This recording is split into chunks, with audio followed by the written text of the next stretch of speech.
I thought it only fair to warn you. I've found I cannot stop thinking about Ms. Delseno, and I will be courting her. Apollyon declared, his presence in Asriel's office unannounced. Asriel lifted his gaze from the monitor he had been focused on to find Apollyon standing in his doorway, appearing in his human form. He never heard him enter.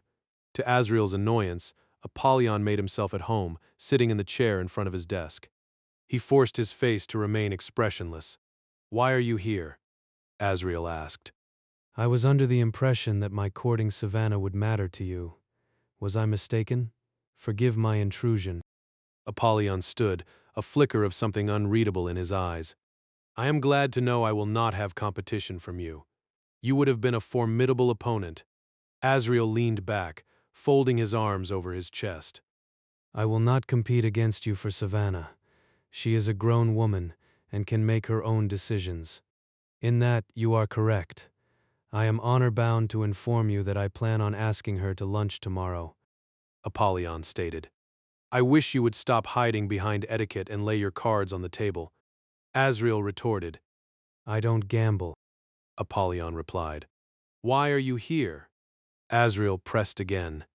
"Goodbye, Asriel." With that, Apollyon vanished just as Lucian walked into the doorway.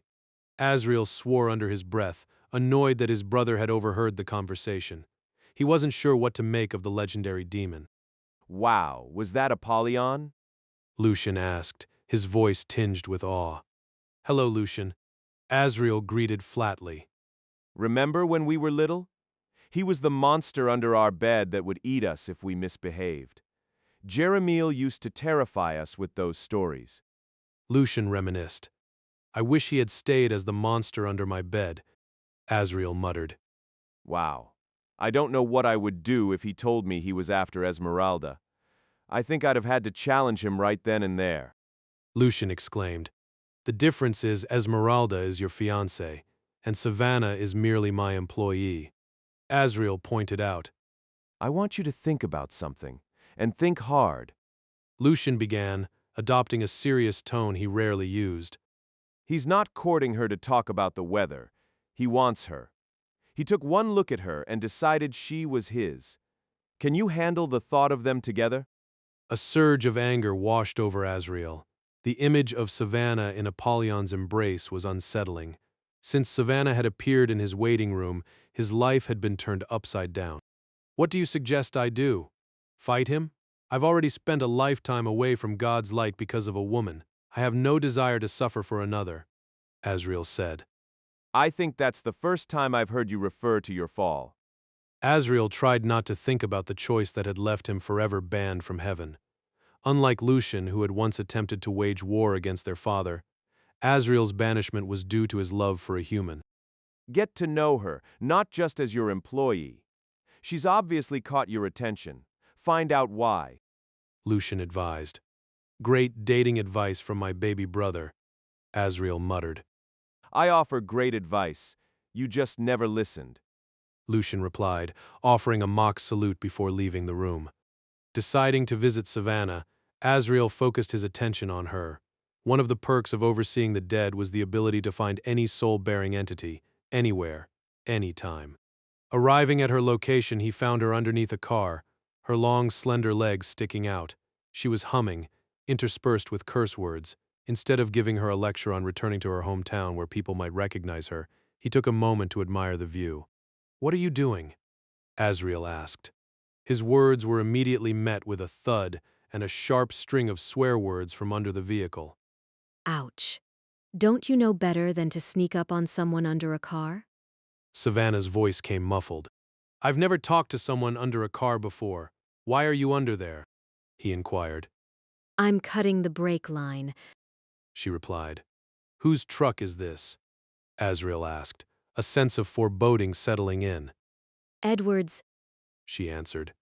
Edward, her fiancé, the man who had killed her.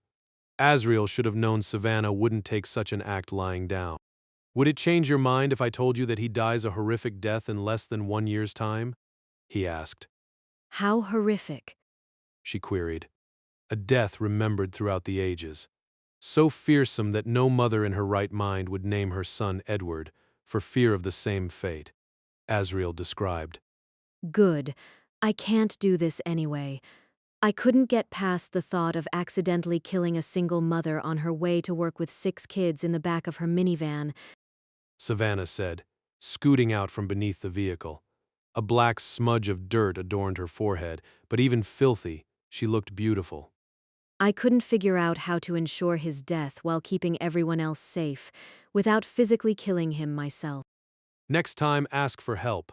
I know a thing or two about death, Asriel said. Asriel? Was that a joke? Did you just make a joke? Be still, my beating heart. He has a sense of humor to boot.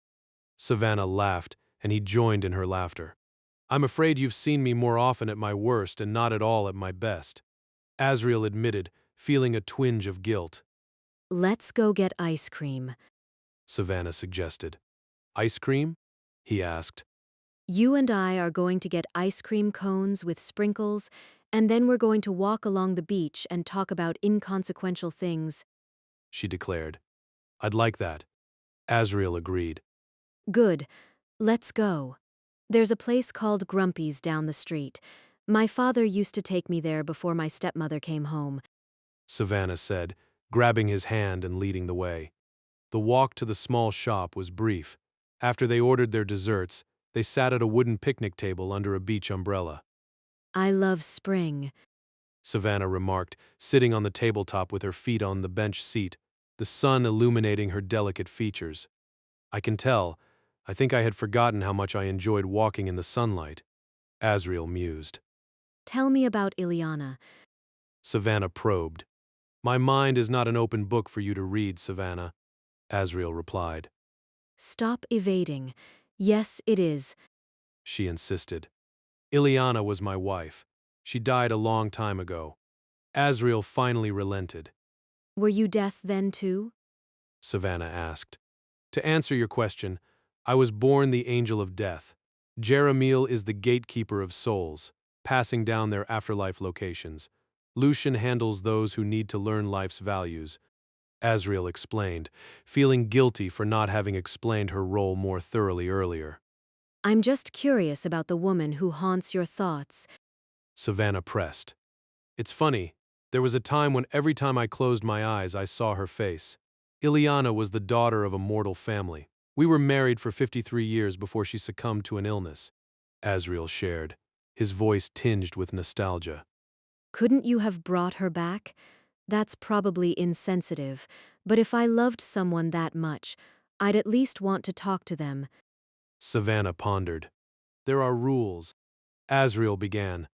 Rules made by you and your brothers? Savannah interjected. I offered her eternal life by my side, and she rejected me, he admitted. I'm pretty sure if you asked your brother to let you speak to her, he would. Savannah suggested. Asriel thought about revealing the depth of his pain, how Ileana's death had broken him, leading to years of self-pity and anger. How could he explain that the pain of loss had turned into guilt, wondering what else he could have done to make her love him enough to spend eternity with him? Savannah? A voice interrupted. Asriel turned, his eyes widening in surprise. Hello, Edward.